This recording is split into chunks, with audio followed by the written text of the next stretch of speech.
supaya Prabowo menang segera pindah agama. Saya nggak percaya. Ya, saya yang percaya yang menang itu adalah Anies Baswedan. Karena Allah tidak ridho Prabowo jadi presiden. Waktu saat kampanye bukannya berzikir malah berjoget-joget nggak jelas. Lihat Anies kampanye sambil jadi imam di kadang kan itu mau jadi presiden. Mana pantas Prabowo jadi presiden, hasilnya apa? Kampanye bukannya berzikir, bukannya berselawat, malah joget-joget nggak jelas. Udah badannya kayak apa? Kami emak-emakmu datang ke sini pasang badan, ingin perubahan untuk Indonesia ini.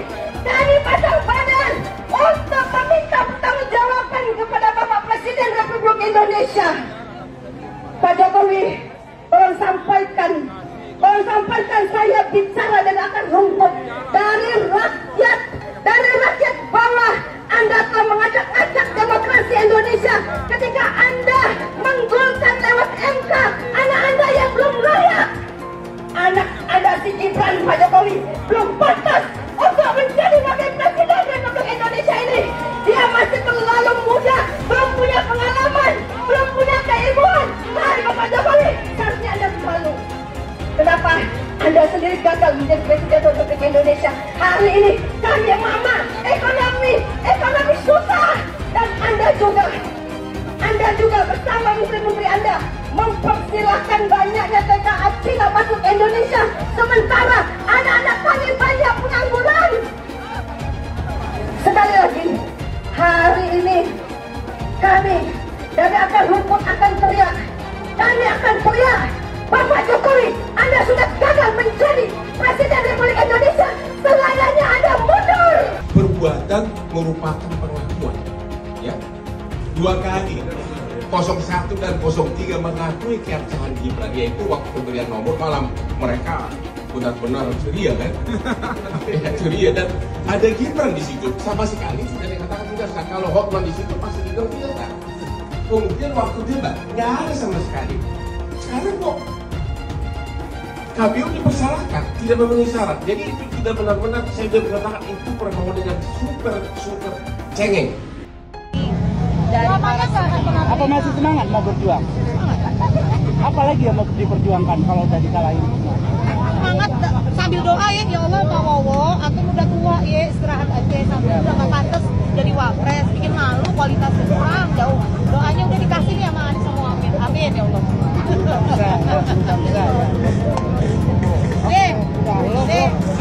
Apa lu? Baterai lu udah masih banyak. Kami sebagai rakyat menuduh bahwa KPU berbuat curang. Karena hasil keputusan itu harus sesuai dengan CA1 Plano. Setuju. Apapun yang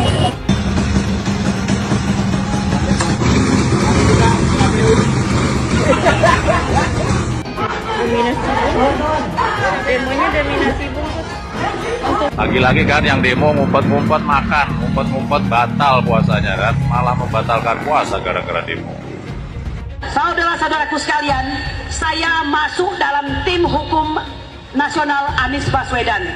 Saya tidak mewakili THN, tapi kalau Anda tanya kepada saya pribadi, apa yang akan saya lakukan terhadap keputusan saya dengan ini mengatakan, sudah selayaknya 01, 03 mulai hari ini menolak segala bentuk kecurangan dan hasil pemilihan. Seandainya KPU yang biadab ini akan menyebutkan bahwa pemenangnya adalah 02, betul? Hari ini, mulai hari ini, nyatakan tidak diterima. Lihat betapa kurang ajarnya KPU. Kita datang, mereka beri barikade.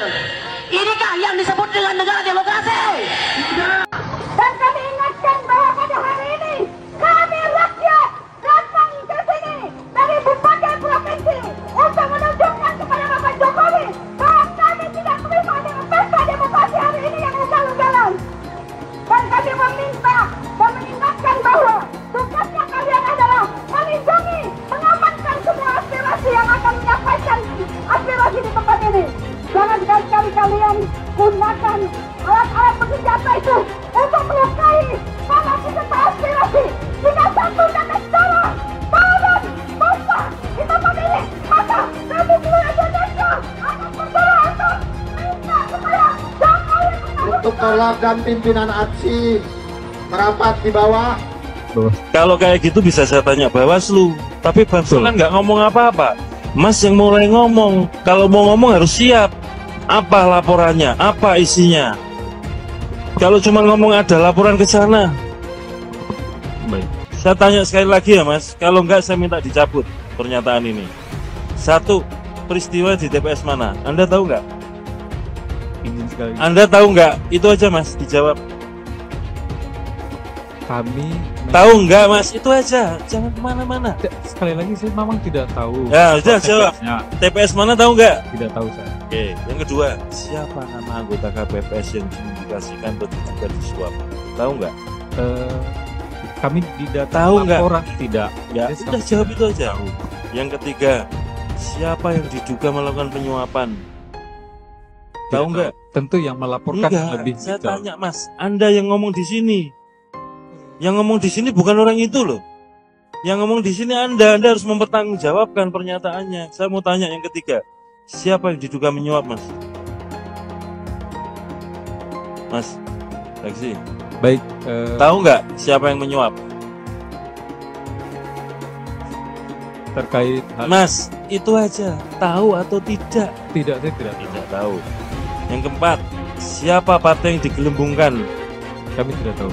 Tidak tahu kan? Nah kalau dari 4 pernyataan tidak tahu, Anda masih mau ngomong kayak begini? Lebih baik dicabut Mas. Baik. Mengakui kesalahan, saya cabut juga bukan persyarat, bukan sesuatu yang aib kok. Saya cabut intinya. Intinya ya. Nah setelah ini ya nanti akan saya tanya teman-teman Mas. Santai aja Mas. Kalau nggak tahu ngomong nggak tahu.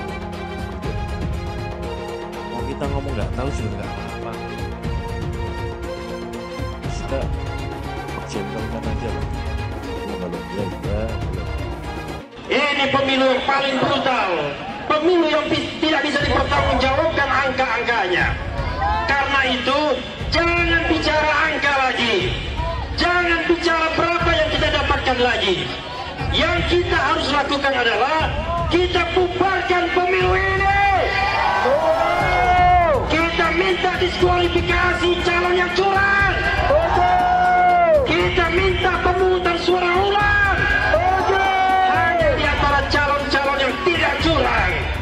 Potong bebek angsa, masak di kuali, gagal berkuasa, nyalahin Jokowi, demo ke sana, demo ke sini, la la la la la la la la la la.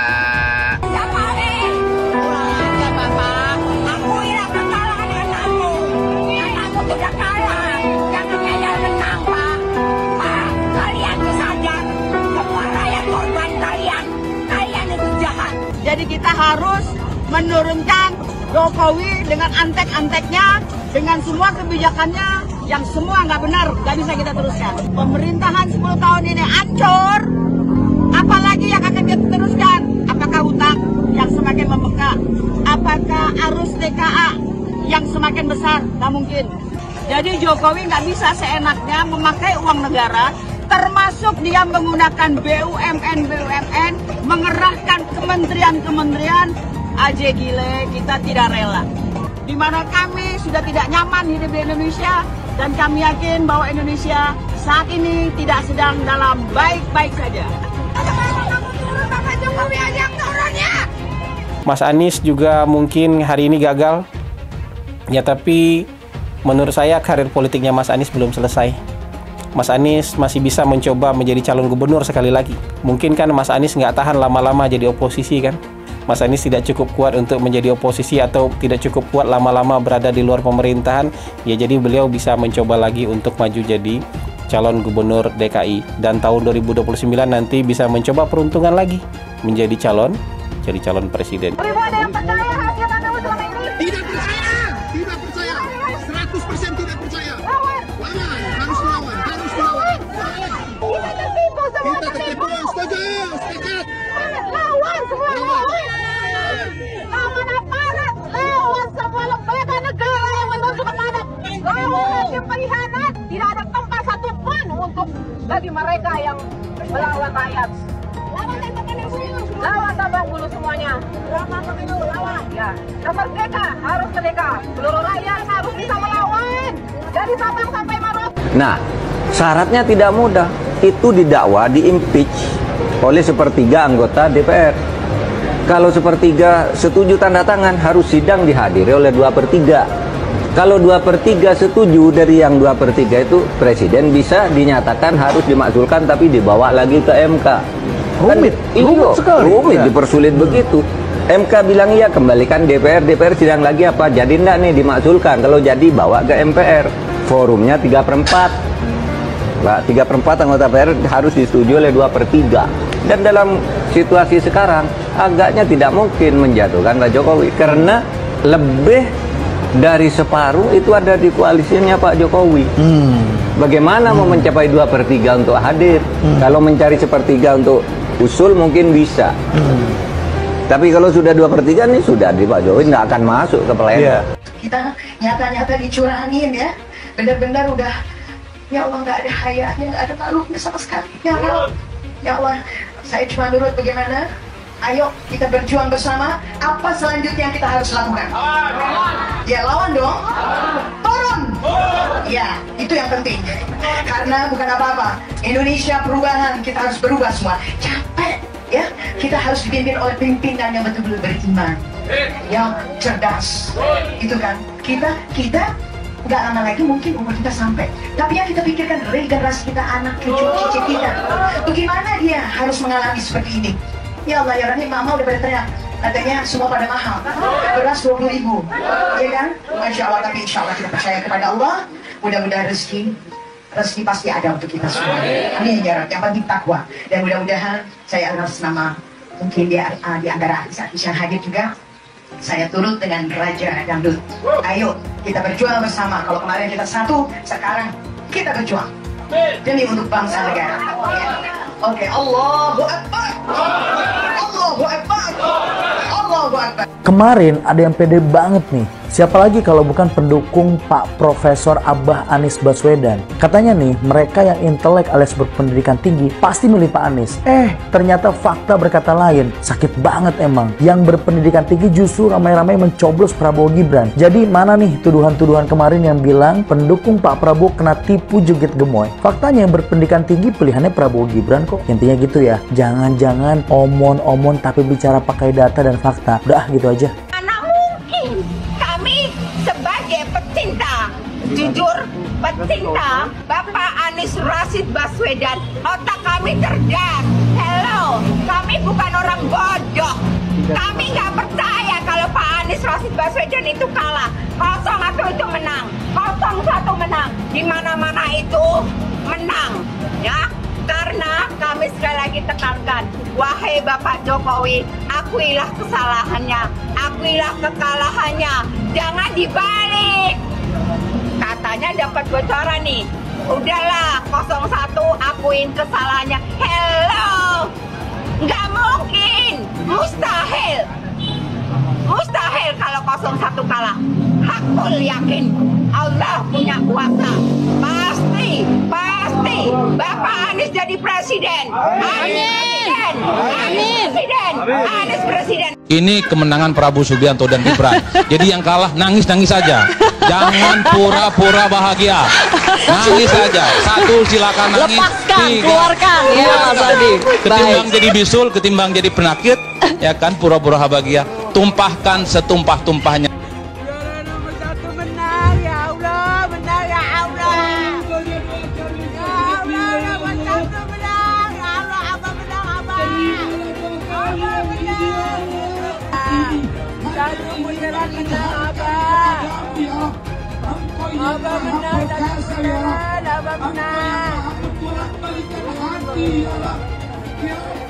Mengenai kecurangan, caleg itu ada saksi di TPS, partai ada saksi di TPS, capres, cawapres, kandidat ada saksi di TPS. Di TPS ada Bawaslu, aparat juga ada di sana.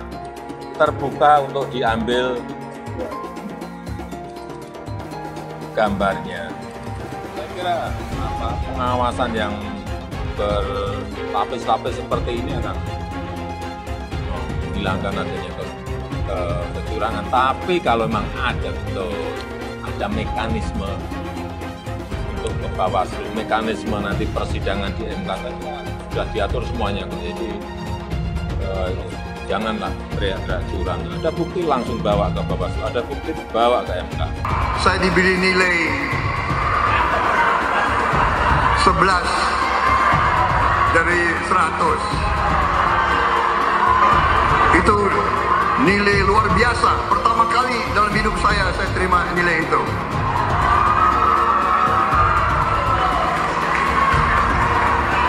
Dari orang yang saya beri kebaikan. Pak Prabowo, itu sebelumnya Pak Prabowo sudah menyumbangkan 400 miliar untuk pencalonan Pak Anies sebagai gubernur. Nah itu kalau kita bicara etik di mananya? Dan kalau Mbak bilang Pak Prabowo hanya mengejar kekuasaan, saya tanya, karena Pak Anies memangnya maju jadi capres, lu mengejar apa? Saya tanya, apakah nggak mengejar kekuasaan sebagai calon presiden? Kalau Pak Prabowo, Menteri Pertahanan, rate-nya 11 dari 100, itu kalau berarti kan antara dari 1,1 per 10 ya. Kecil sekali loh itu Pak. Kira-kira nih, berapa rate seorang menteri yang dipecat? Yang disampaikan oleh Mas Anies, sebagian besar yang disampaikan oleh Pak Ganjar itu kebohongan, itu fitnah. Saya lanjut ke Pak Anies dan ini paling banyak bohongnya, paling banyak bohongnya. Ini bengis sekali nih pernyataan, bengis dan jahat. Hanya untuk tujuan menjatuhkan Pak Prabowo, kemudian menggunakan data palsu dan bohong. Dan publik itu sudah mendengarkan pernyataan bohong itu. Dan sebagian publik itu sudah mengkonsumsi pernyataan bohong itu. Dan itu berbahaya. Itu pernyataan bohong yang luar biasa. Kinerja Kementerian Pertahanan. Pertanyaannya sekarang terkait dengan pertahanan, berapa skor yang Bapak berikan atas kinerja Kementerian Pertahanan yang dipimpin oleh Bapak Prabowo? Silakan Pak Ganjar. 5 cukup. Skornya justru di bawah 5 Mas Ganjar. Kalau 5 itu ketinggian Pak Ganjar. Terima kasih Pak Ganjar. Anies gak usah takut. Disebut aja angkanya berapa gitu loh. Kayak saya gitu loh. Jangan di bawah 5, sebut aja berapa. 11 Mas, dari 100. Sesudah keputusan MK. Dan kemudian di MK dibentuk MK-MK. Yang hasilnya mengatakan bahwa terjadi pelanggaran etika berat. Yang menyebabkan keputusan yang dibuat oleh MK secara etika bermasalah. Sesudah Bapak mendengar bahwa ternyata pencalonan persyaratannya bermasalah secara etika. Pertanyaan saya, apa perasaan Bapak ketika mendengar bahwa ada pelanggaran etika di situ? Bagaimana perasaan Mas Prabowo? Soal etik. Enggak semua etik. Oposisi itu penting dan sama-sama terhormat. Sayangnya tidak semua orang tahan untuk berada menjadi oposisi. Oke? Seperti sampaikan Pak Prabowo tidak tahan untuk menjadi oposisi.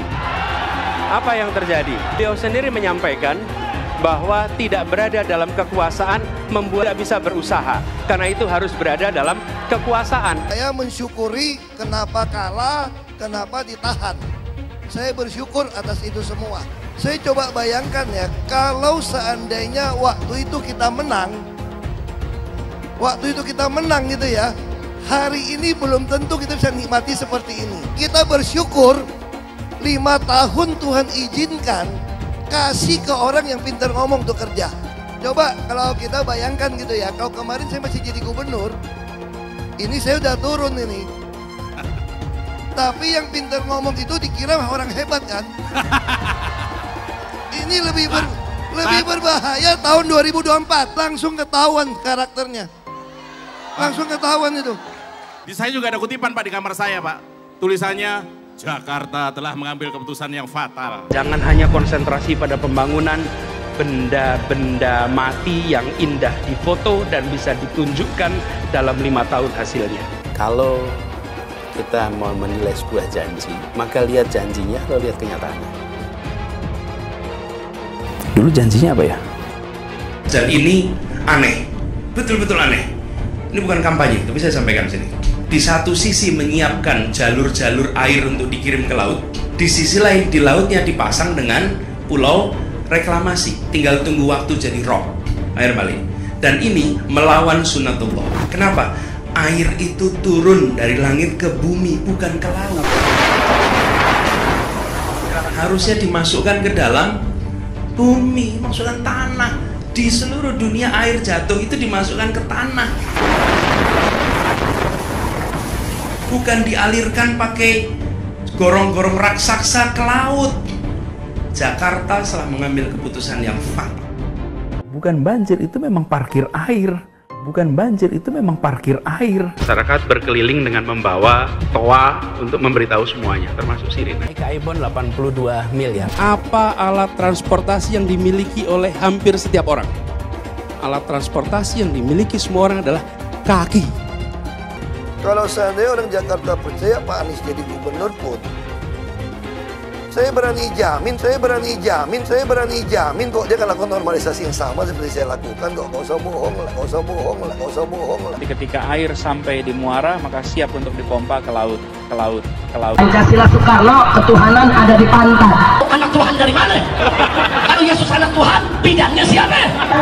Besok di seluruh wilayah Indonesia kami katakan dan Iblis hanya menggoda orang yang beriman. Makanya jarang-jarang orang kafir kerasukan setan. Yang kerasukan setan itu orang baik-baik. Jarang, saya belum pernah nengok Cina kerasukan setan. Pernah tak Ahok itu kerasukan setan? Enggak, setannya juga. Karena sesama setan jarang saling menggoda. Karena di salib itu ada jin kafir. Karena di salib itu ada jin kafir. Karena di salib itu ada jin kafir. Haleluya. Kepalanya ke kiri apa ke kanan? Kepalanya ke kiri apa ke kanan? Tetap percaya salib itu lambang mulia, bukan jin. Kok ketawa? Aku nggak nyindir siapa-siapa loh. Saya nggak pernah mundur untuk kebenaran, keadilan, kejujuran. Dan peri kemanusiaan, gue nggak pernah mundur. Dan gue nggak pernah takut juga sama lu. Siapapun yang rasis, gue akan hadapin. Karena rasis itu tidak berperi kemanusiaan. Sama saya ditanya dulu kan, kamu nyesel nggak statement kamu di Pulau Seribu sehingga masih masuk penjara? Tidak pernah nyesel, karena saya mengatakan kebenaran. Relawan Anies yang mayoritas pengasuh khilafah seperti kadrun FPI dan HTI ingin melengsarkan Pak Jokowi. Dengan menggunakan politik identitas, relawan Anies akan menggulingkan Jokowi. Tapi pendukung Anies lupa bahwa 82% penduduk Indonesia suka dengan kinerja Pak Jokowi. Ingat, di belakang Anies ada ormas pengasuh khilafah seperti FPI, HTI, PA212. Saya yakin sebentar lagi karma Ahok akan mengejar Anies Baswedan. Kemana sih Pak Jokowi nanti setelah sudah nggak jadi presiden? Pertanyaan ini sekarang agak sulit dijawab, kemana Pak Jokowi setelah nggak jadi presiden. Emang sih, setahun belakangan ini kita agak susah mempercayai statement Jokowi, apalagi yang berkenaan dengan kekuasaan. Sudah sering kita dengar statement Jokowi yang bilangnya A, nggak taunya dia lakukan B. Kalau kita dengar dari statementnya sih, yang pernah disampaikan Jokowi, katanya setelah udah nggak jadi presiden, dia mau pulang ke Solo, jadi rakyat biasa. Pertanyaannya, siapa yang percaya dengan omongan itu? Jadi, kata-kata Jokowi yang mau kembali ke Solo, mau jadi rakyat biasa setelah nggak jadi presiden, sekarang kok rasanya hambar, susah juga dipercaya. Pertanyaan penting lagi yang bisa kita ajukan, apakah Pak Jokowi akan membiarkan Gibran berjibaku sendiri di posisinya sebagai wapres? Berharap dari Gerindra jelas nggak mungkin, karena itu kan partainya Prabowo. Sementara Gibran harus meningkatkan positioning bargainingnya di depan Prabowo.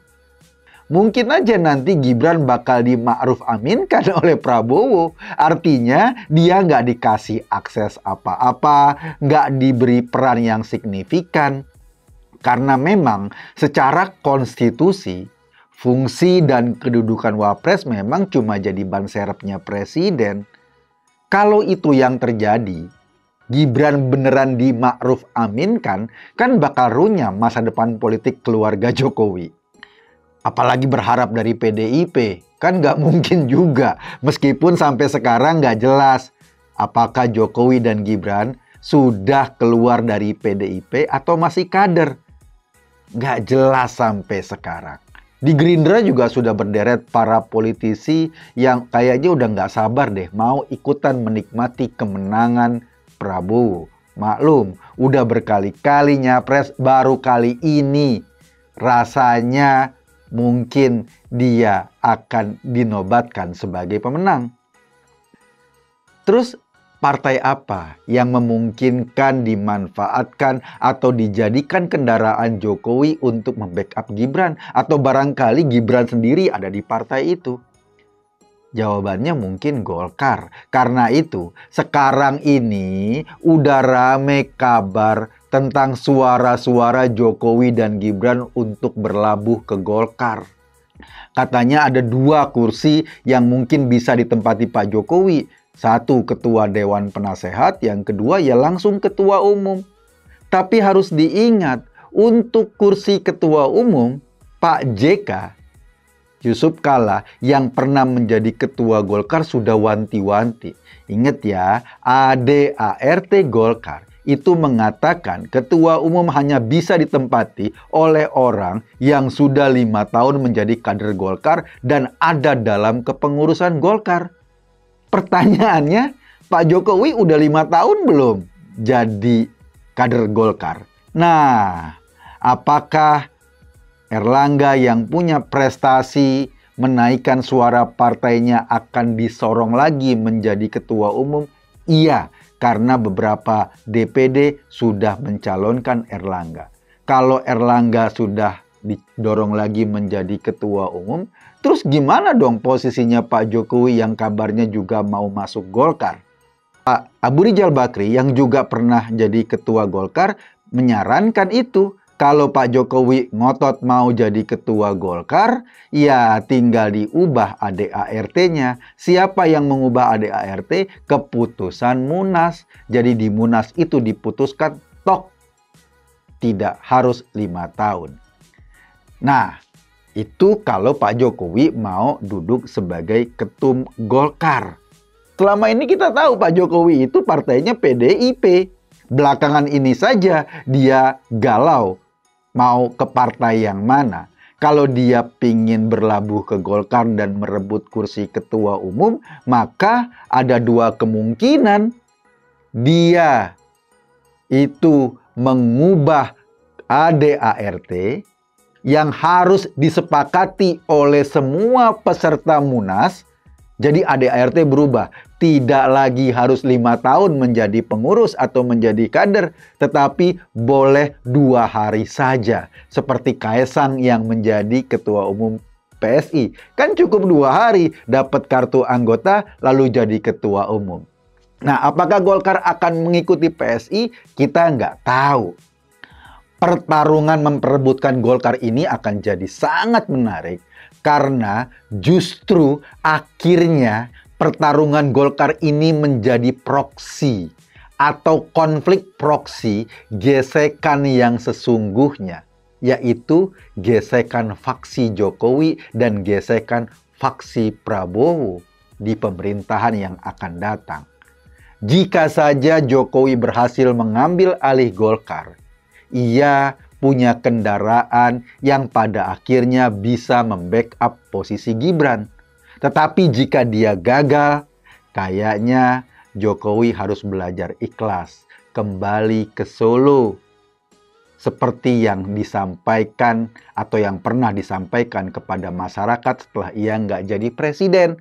Ia mau kembali ke Solo menjadi rakyat biasa. Relawan Anies semakin beringas dan Anies semakin galau. Dengan menggunakan politik identitas, relawan Anies akan menggulingkan Jokowi. Relawan Anies yang mayoritas pengasuh khilafah seperti kadrun FPI dan HTI ingin melengsarkan Pak Jokowi. Tapi pendukung Anies lupa bahwa 82% penduduk Indonesia suka dengan kinerja Pak Jokowi. Saya pikir kalau terjadi baku hantam, maka ada 82% yang akan menghajar kadrun pengasuh khilafah itu. Nasdem pun semakin pusing melihat Anies. karena elektabilitas Anies makin jatuh dan banyak kader-kader Nasdem terjerat kasus korupsi, seperti belakangan kasus korupsi BTS. Kasus korupsi 8 triliun yang dilakukan oleh kader terbaik Nasdem yaitu Johnny G. Plate ini sangat menghantam Partai Nasdem, menteri dari Kementerian Pertanian, di mana ini juga adalah dari Partai Nasdem. Semenjak Nasdem mengusung Anies, banyak sekali petaka yang diterima oleh Nasdem. Apakah ini merupakan karma dari Ahok? Silahkan komentar di kolom komentar. Yang jelas saya tidak akan memilih Anies, karena Anies bukan pribumi yang jelas. Dan Anies juga merupakan antitesis daripada Jokowi. Antitesis artinya bertolak belakangan dengan semua kebijakan Jokowi. Anies sudah terang-terangan menyebutkan dia tidak akan melanjutkan kinerja dari Pak Jokowi. Tidak ada infrastruktur yang akan dibangun jika Anies memimpin Indonesia 5 tahun ke depan. Lagi pula Anies juga didukung oleh khilafah dan pendukung Anies dari ormas seperti FPI dan juga HTI. Apa kita mau FPI dan HTI kembali di Indonesia jika Anies memimpin? Anies adalah bapak politik identitas yang menghalalkan segala cara untuk menggapai kekuasaan, termasuk menggunakan politik identitas berbasis agama.